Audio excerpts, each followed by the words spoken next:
My name is Joyce Choe, and I'm an ophthalmologist in Vancouver, Washington, in the United States. And I'm here to share my testimony about my own health journey and I guess my own spiritual journey. And I think that um, it might be of help for other people who are searching for answers. Um, so I'll just share a little bit about my background. I was born into a Seventh day Adventist family. And my mother was a nurse, my father an anesthesiologist. And my mother was trained in a Korean Seventh day Adventist sanitarium. Um, this was at a time that nurses were learning about hydrotherapy and massage and diet and that kind of thing. And so when I was growing up, I remember that when I would get sick, my mother would do things like hot fomentations and I remember when I fell, she used charcoal and potato poultices and these types of things, and I was kind of curious about this because I didn't see other people using these kinds of things to get better. But I think that it made an impact on me as far as um, my own understanding about natural remedies and that kind of thing. When I was in college, I I attended a church where a gentleman from an Adventist lifestyle center visited, and he talked about how when he was out in a very rural, primitive environment and away from civilization, that he ended up getting very injured. And he shared stories about how hydrotherapy had saved his life, basically. And um, I was really impressed by this. And I thought, this is incredible that you could just use water and water at different temperatures and it could work so amazingly. And so I was exposed to these types of things when I was younger. Um, in college, I studied religion and I also studied biology and chemistry so that I could go to medical school. And but I was really interested in religion. I was really interested in uh, what it was that the Bible taught.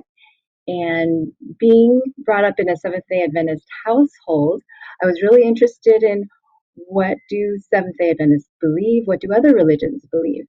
And so I studied that at Andrews University, which was where I went for my undergraduate.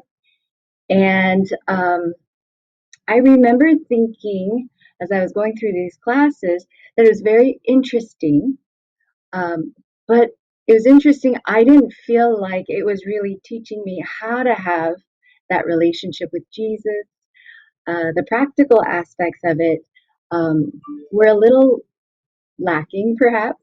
And so when I went to medical school, I I found that I really wanted to have that relationship with God. I was really um, searching and seeking still, and I had been helping at church and college, and so I felt like I had a good baseline understanding of spirituality and my walk with God. But in medical school,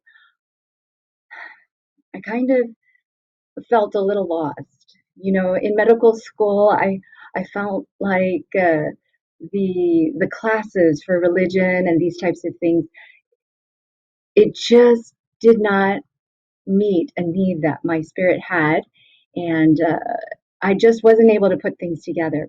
And so I found myself struggling a lot in medical school.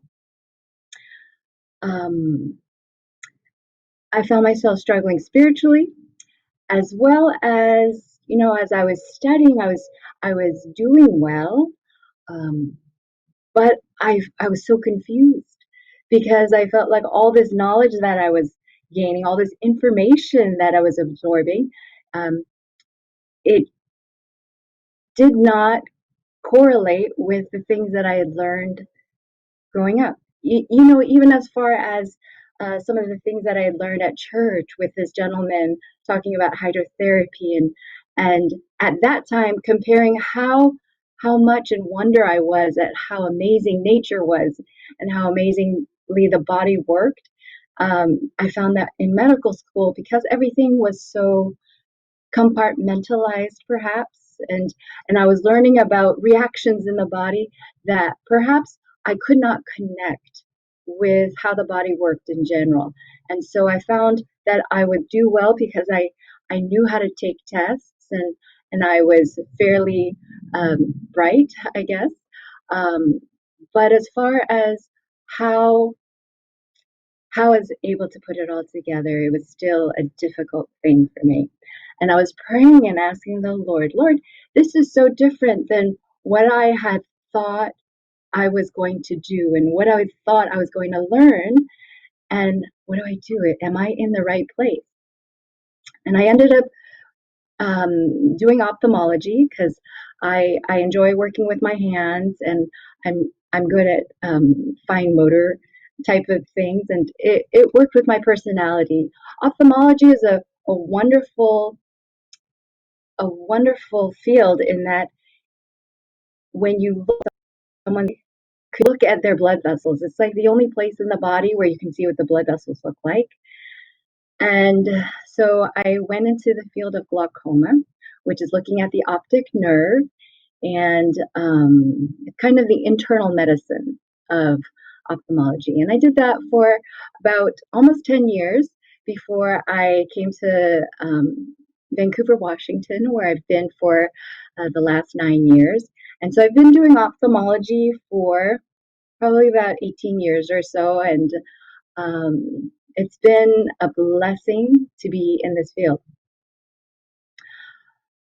What I was doing along the way as I was learning about ophthalmology and surgery and that kind of thing, I was also learning about uh, lifestyle, especially plant based medicine.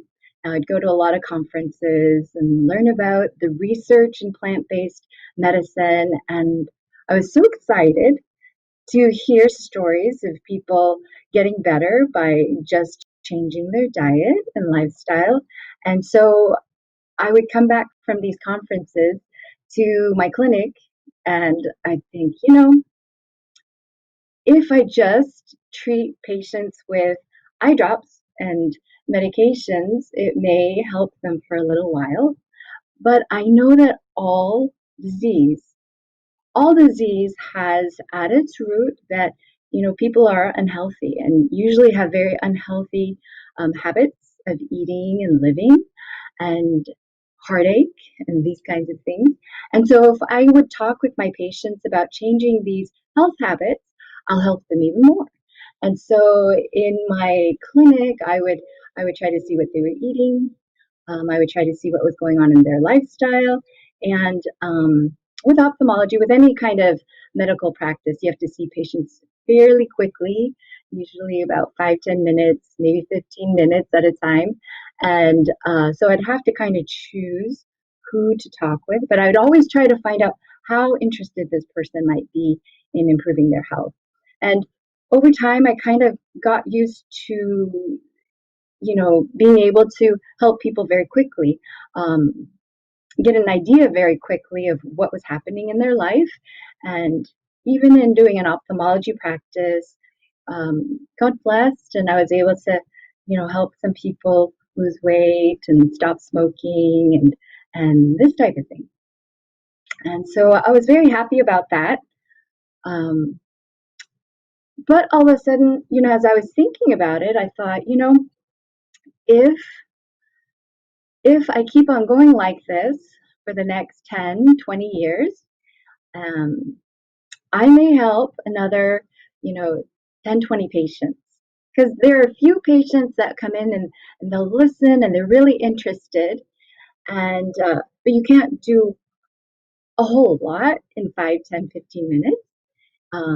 And you have to really pick and choose. And so I thought, if I really, really do want to help people and make an impact, maybe I have to think differently. What would be the highest yield way for me to do this?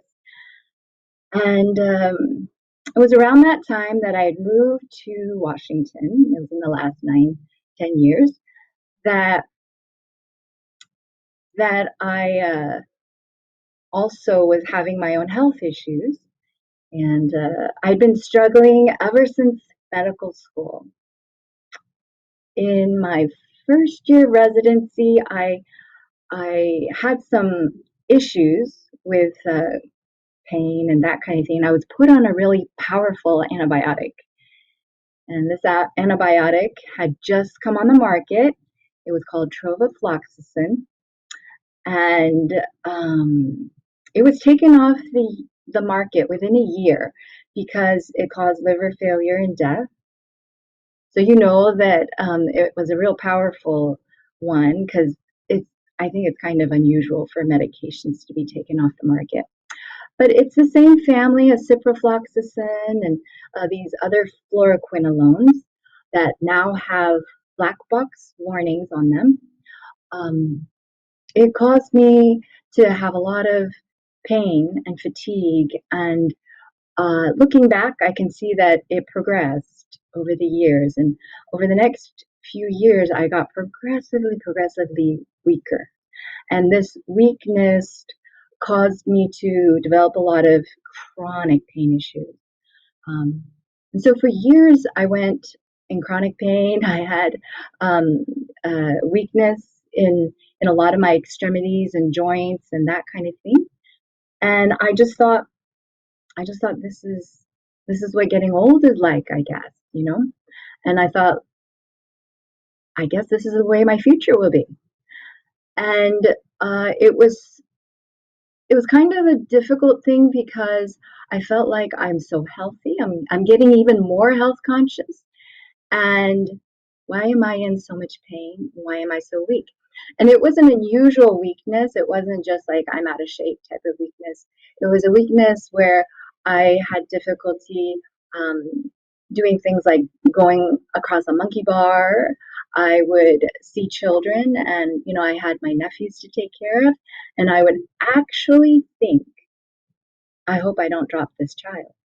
It was that profound, the weakness, and I would injure all the time.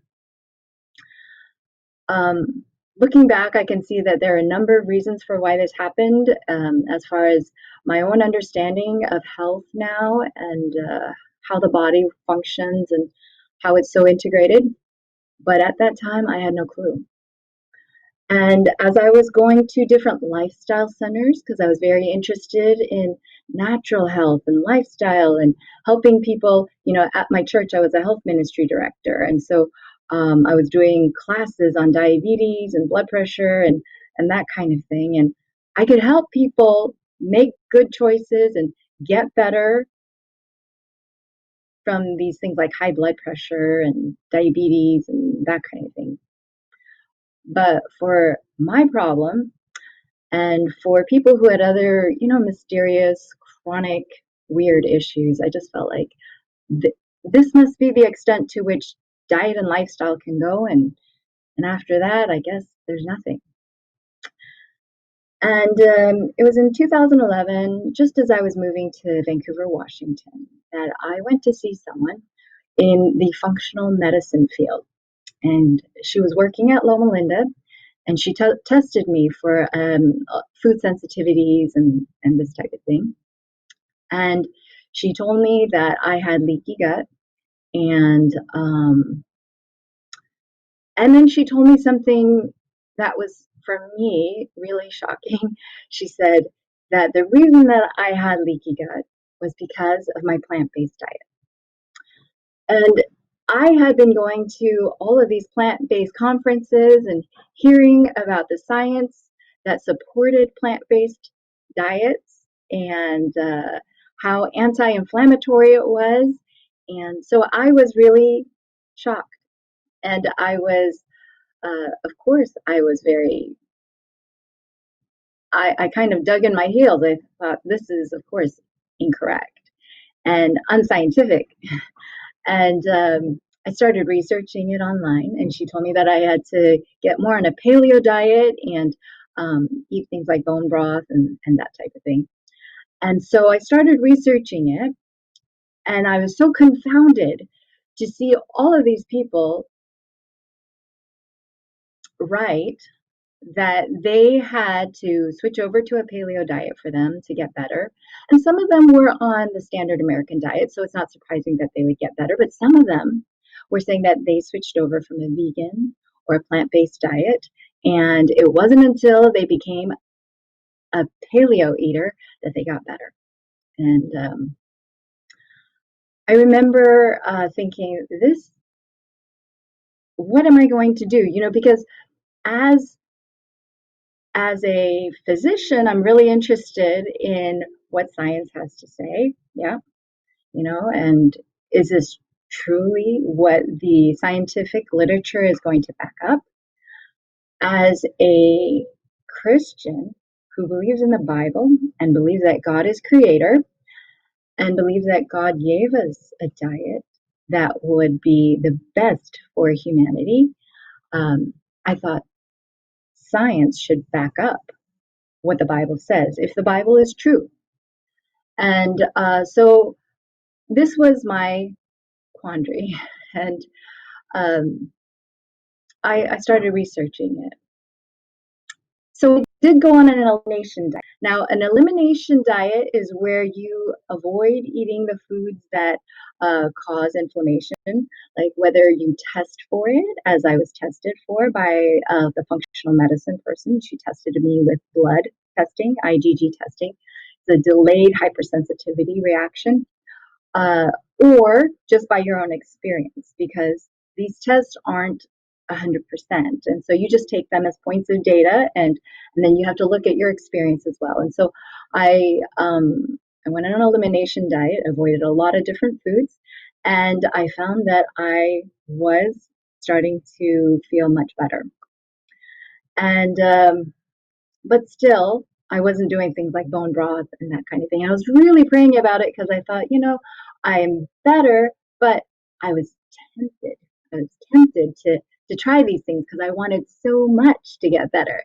And I remember praying about it and thinking, Lord, I want to get better. I want to feel better. I want to get that energy and that strength again. But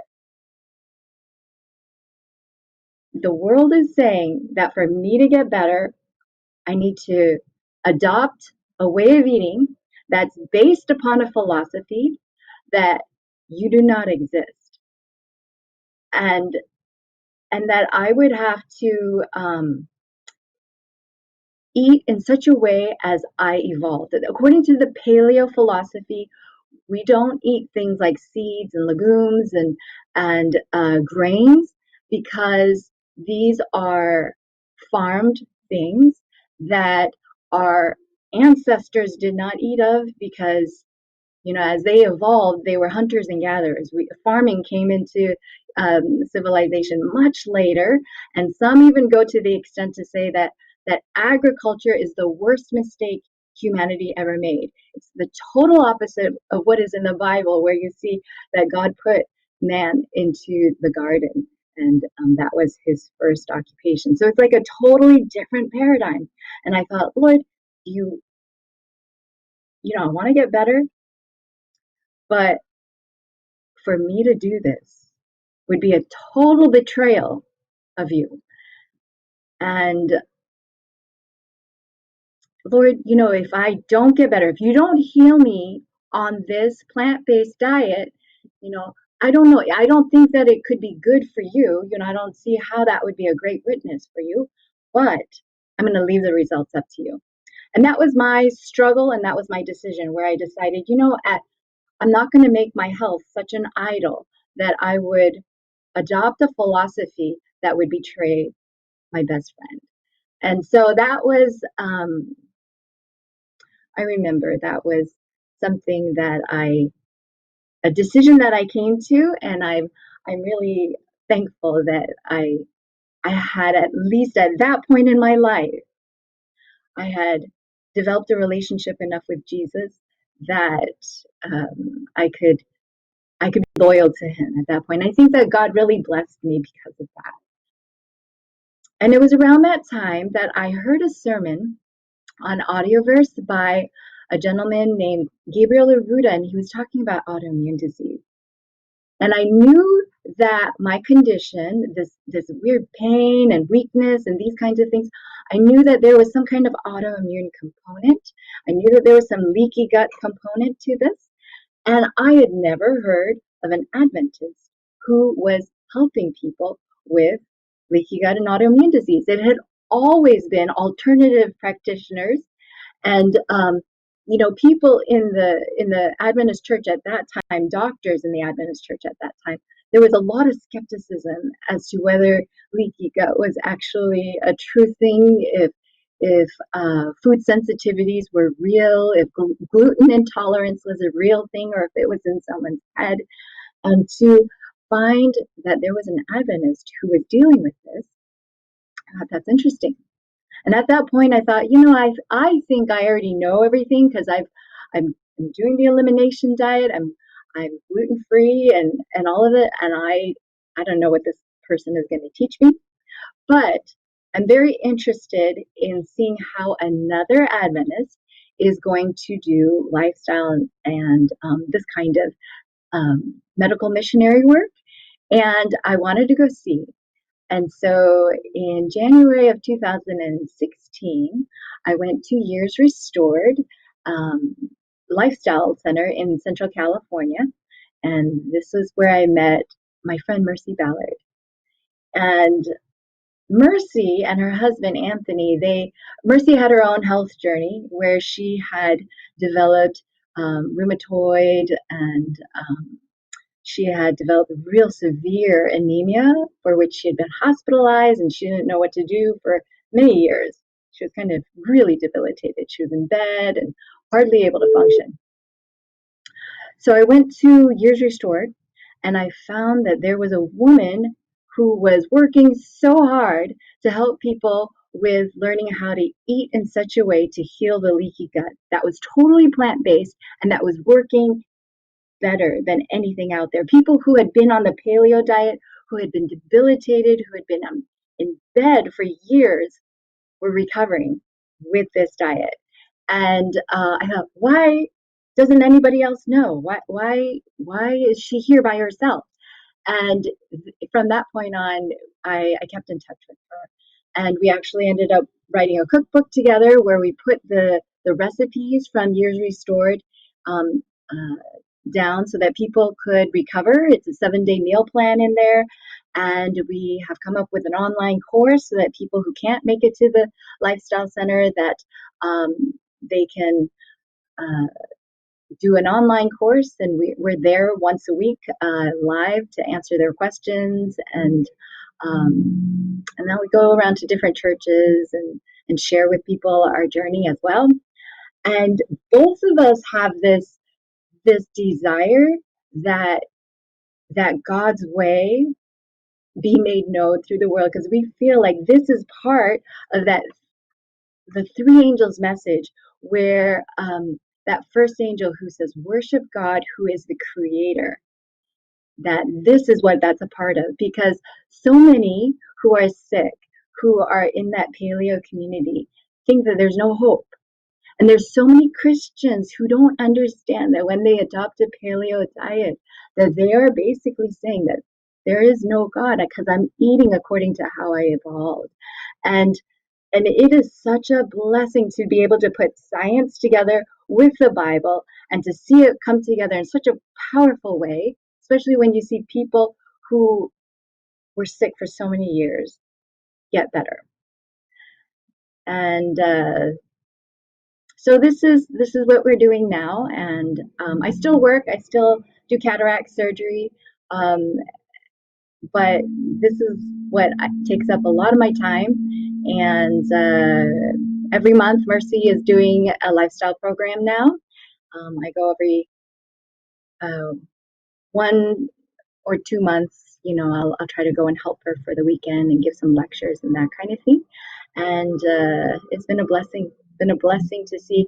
I get to see now how the medical missionary work can have such power in people's lives, not only physically, but to bring them the spiritual health that they need, that they're able to hear God's voice more clearly, that they have faith to do things that even though the world may say this is not right, or maybe the world doesn't think it's scientific, uh, we're able to put things together: science, practice, God, which is the most important thing.